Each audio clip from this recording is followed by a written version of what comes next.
I don't know how much time any of you spend on social media of various kinds. I spend all sorts of times on Facebook and Twitter and other kinds of places. And periodically I feel the need to come to the defense of some of my atheist friends when some of my Christian friends tweet ugly things.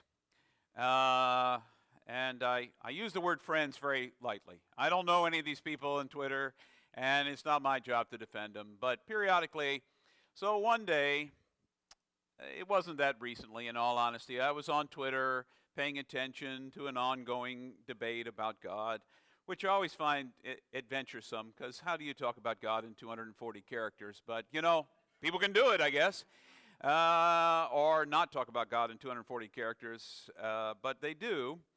And so I was watching this conversation go back and forth, and finally, you know, and I'm convinced that my atheist and agnostic sisters and brothers get a kick out of this. They finally baited the Christian enough so that he just flamed them. And I thought, you have crossed that line, brother or sister, who knows, or bot from Russia. Whoever you are, you have crossed a line. And so I said, that's just not who I, think that the tone needs to take or whatever.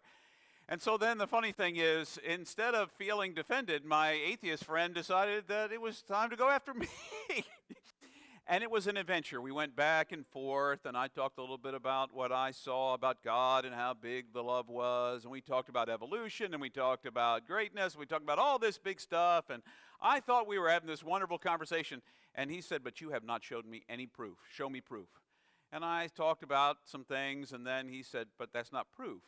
And I said, and so I talked about some more things, and he was like, if you don't give me proof on the next tweet back, I'm blocking you. And I said, I guess you're going to be blocking me. And sure enough, with that tweet, he did. And, that's okay. That kind of conversation of maybe he wasn't ready for me to be in conversation with him. Maybe I wasn't ready to hear what he had to say. And the truth is, you wonder where this story is going, but I think this story is all about that piece that I didn't deal with last week. That's the bridging piece in verse 6 of chapter 7 of Matthew. You remember last week we talked about judging. How's that going for you all, by the way? Have you let that go? Just stopped? No more judging. No more judging yourself. No more judging your neighbor. No more judging the driver in front of you. No more people judging in the line that you're in. Good. You have succeeded in exactly that's the challenge. So now we're moving on to the next challenge in the and if you didn't know that was the challenge this week, so you can take it up this week. No more judging. No more judging at all.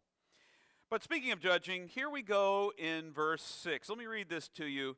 Don't give holy things to dogs. So I'll stop letting Reedy wear my cross. Is that what the deal is? Okay, don't give holy things to dogs, and don't throw your pearls in front of pigs. They will stomp on the pearls, then turn around and attack you.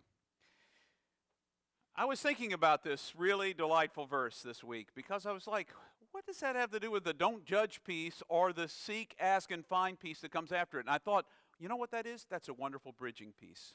Jesus, the masterful storyteller and preacher, has this wonderful bridging piece because what that piece, I'm convinced, is about. Now, I spent the week thinking about it all week long. In fact, I probably spent too much time on verse 6 when I should have spent more time on 7 through 11. But I spent a lot of time on 6 because I'm like, dude, you sometimes teach in the most, obscure ways. How is this going to draw me into this conversation? And it's about readiness. I think that what Jesus is saying here is sometimes you have to discern whether you're ready for this conversation, whether you're ready to lay out. I have seen people go at people, do you believe in Jesus? Are you going to heaven? Are you saved? Right at people who aren't, who are just walking to work, and they're not ready to have this conversation. They maybe haven't even had their first cup of coffee. And let me tell you what, you don't want to have a conversation with me before I've had my first cup of coffee. You can have one. And I'll nod probably knowingly while I'm trying to go make my coffee, and I will nod and listen, and then you'll ask me to repeat back what you said, and I'll just keep nodding like, you're still telling me something because I didn't hear you. So, sometimes we have to be clear about whether or not and discern. That's not judging. Remember, we talked about that last week. There's a difference between discerning and judging, and that discernment is about finding truth. Maybe it's not time to lay out that truth before somebody because it'll just set them off. It'll push them in the wrong direction. It will not open the door to Jesus. I know we're told to evangelize. I know we're told to proclaim this love. But you don't proclaim love by telling people first that they're going to hell. That's just not a proclamation of love. I'm sorry. That's just, if you want to really start an argument, just tell somebody they're going to hell. Just do it. I can tell you right now, that'll open the door for the argument of your lifetime, if there's even time to have anything.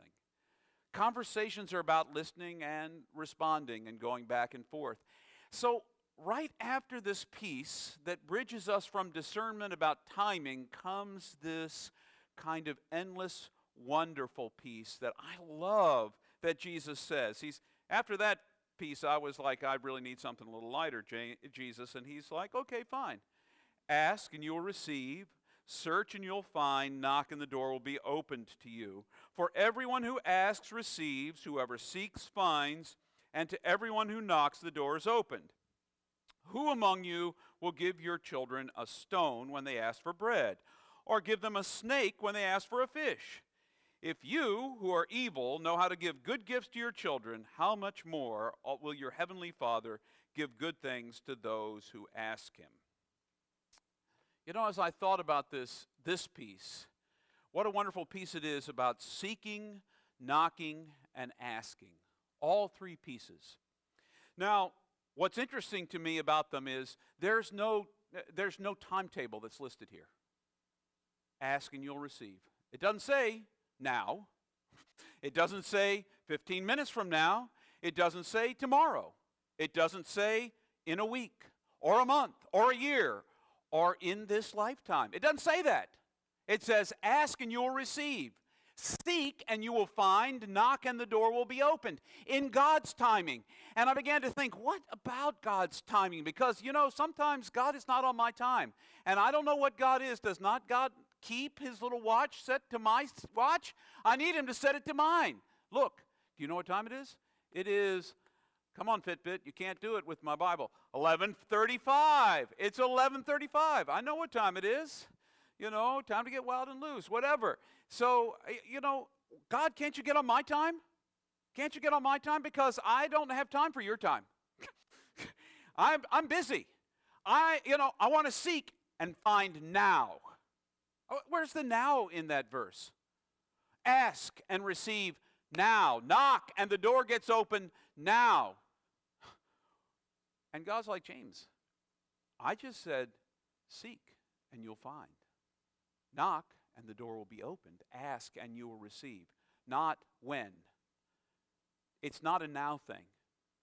Sometimes it's the continuous asking, the continuous seeking, the continuous knocking that brings us to a place where we're ready to receive. Because sometimes, and I'm convinced that the transition verse 5 was there for a reason, sometimes I'm the dog. Sometimes I'm the pig. I'm not ready for the pearl. I'm not ready for the holy thing. I'm not ready to receive the answer.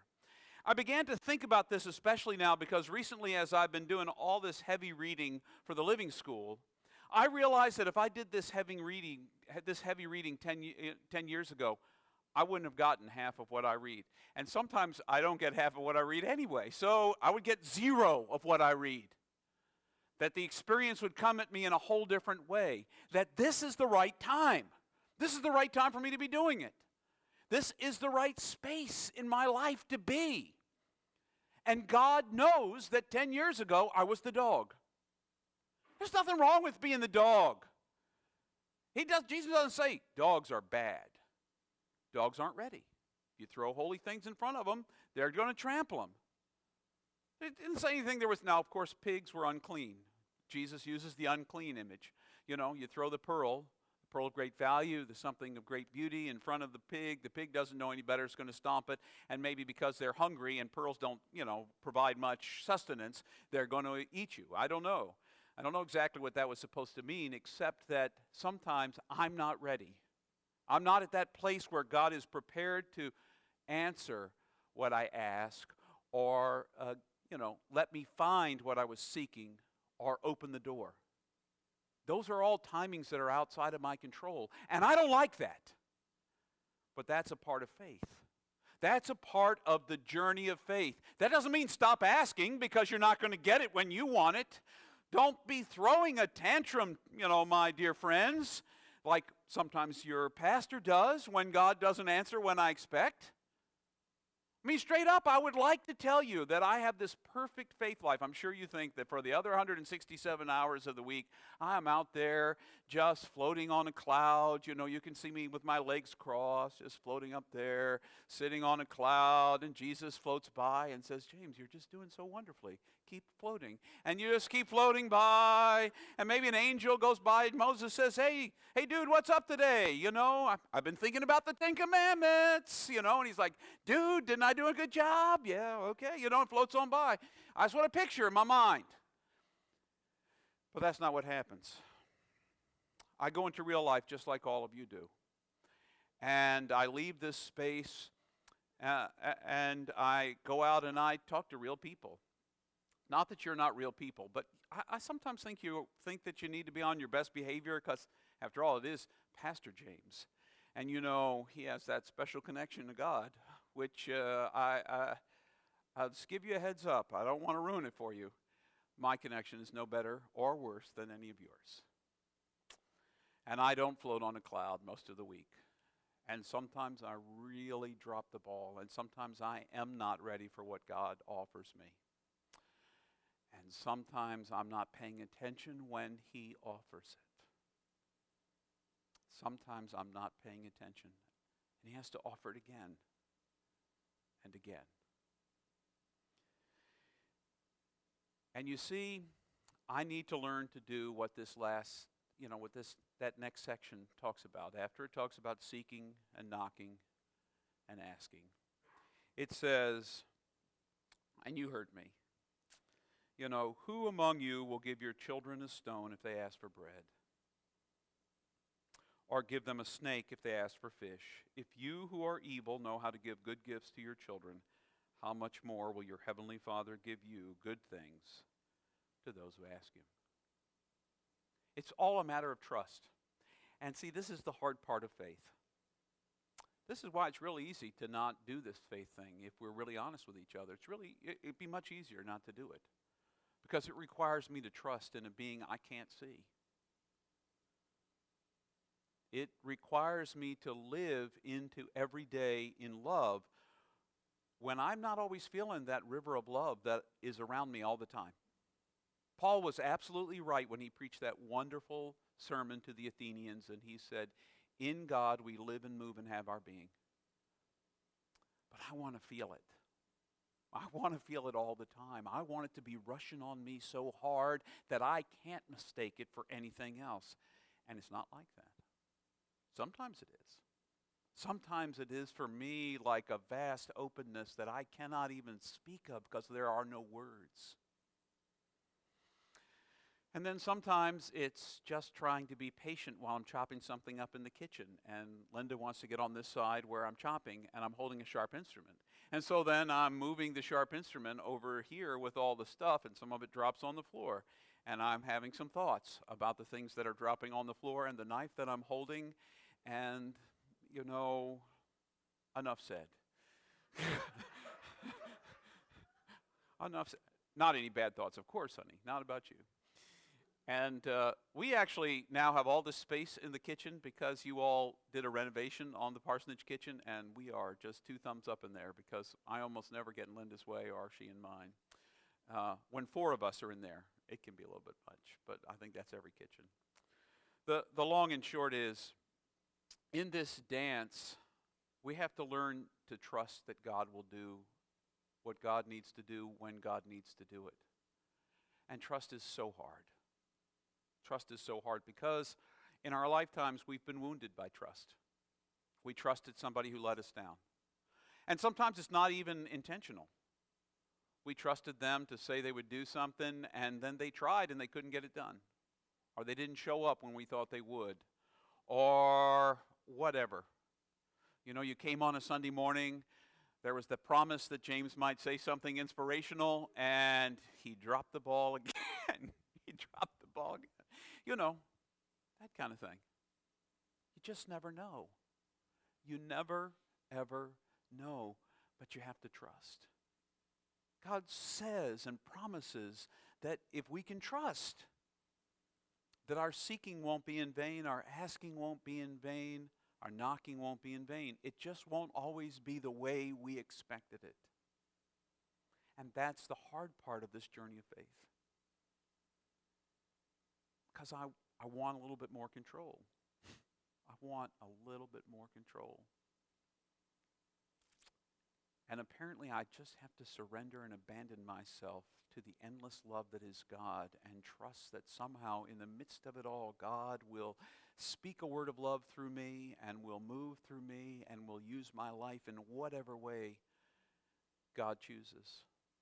That I will reflect that one note I am supposed to sing, or that one piece of the tapestry, that one thread, that I will be that thread the way God imagined I would be.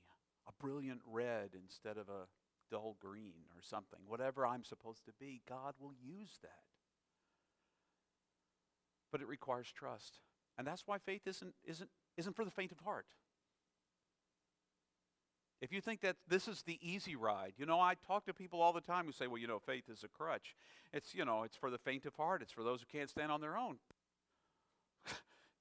You've clearly never tried it. It's, you know, how do you hang on when there's disasters happening and people are drowning because of a hurricane that lost all of its intense winds, which were supposed to be the problem, but they weren't the problem. It's the rain and the floods that came with it. What am I supposed to think about that? What am I supposed to think about the richest nation in the world who can't feed the poor? And the poor can't get to the grocery store because they're the ones that are trapped by the water, because the rich of us can go away and stay in a hotel somewhere. What am I supposed to think? In those moments, how do I trust a God that doesn't fix that problem? And God says, well, how do I trust you, James, when you don't do anything about it? I didn't create this. You did, boy. Get up and do something. And stop whining about what I don't do. Ooh. I wasn't prepared for that. Don't put those pearls in front of this swine, God, because I will charge at you. If you don't think anybody charges at God sometimes, read the Psalms. Those are some charges. Those are some kind of bad asks occasionally from God. We live in a tough world. And maybe the easy answer is atheism. I will not choose the easy answer. And maybe if you have a pat kind of faith where there's always a simple way to understand how everything happens, maybe faith is an easy journey. But I am finding faith is a hard journey. But it's worth every minute of it. It is worth every minute of this journey. God laid it all on the line for me. Everything. Everything. Life itself. So that I might be resurrected and made new. And not in the next life, but right now. I can be alive now. You can be alive now. We can live like we're alive now. All those little deaths that life throws our way, we can rise above them. Be raised up. By the power of a Holy Spirit that blows where it will, when it will.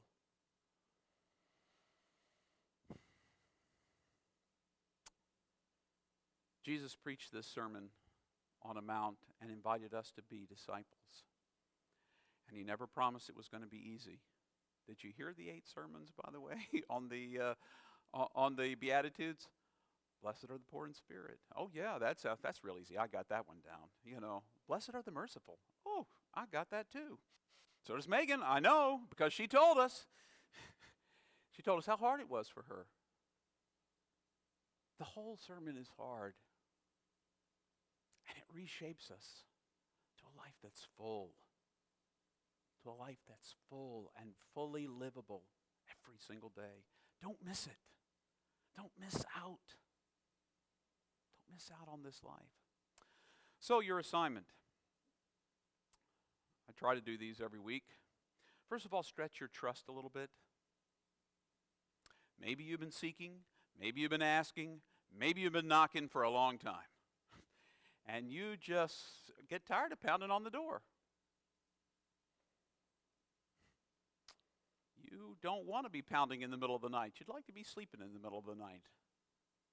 And sometimes you just have to pound and knock and seek and ask. And sometimes your faith grows not when you get the answer, not when the door is opened, but in the seeking itself. So stretch your trust. Can you trust God? Is God trustworthy to you? Because let's just be honest. If God isn't trustworthy to you, let's just quit this. Let's not come in this space anymore. Let's not waste our time or God's time or anybody else's time. You all could be getting ready for your watching football party this afternoon. Unless you don't watch football, then you don't have to. You know. Get ready for your rain party or yay, another day of rain. I don't know. Stretch your trust.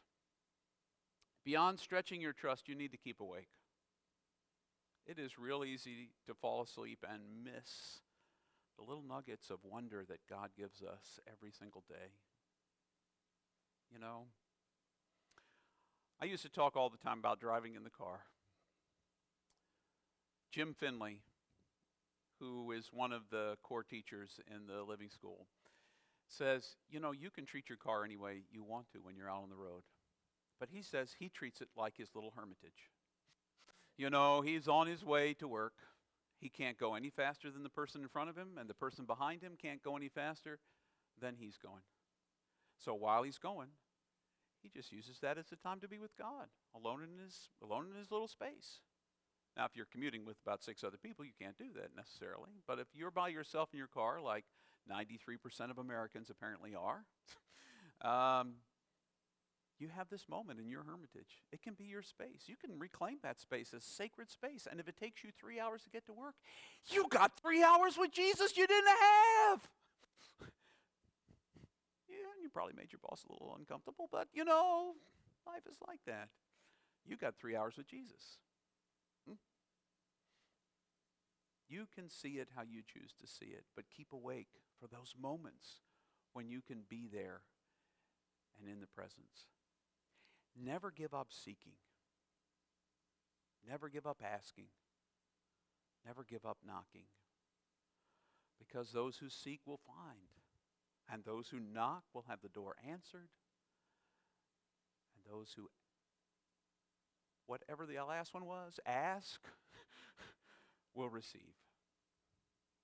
So, let that be your practice this week. Keep up your practice, whatever your practice is. If you pray for 5 minutes a day, keep that up. If you read the Bible for 5 minutes a day or 10 minutes a day or during your lunch, keep that up. Keep up your practice, trusting that God will be in it.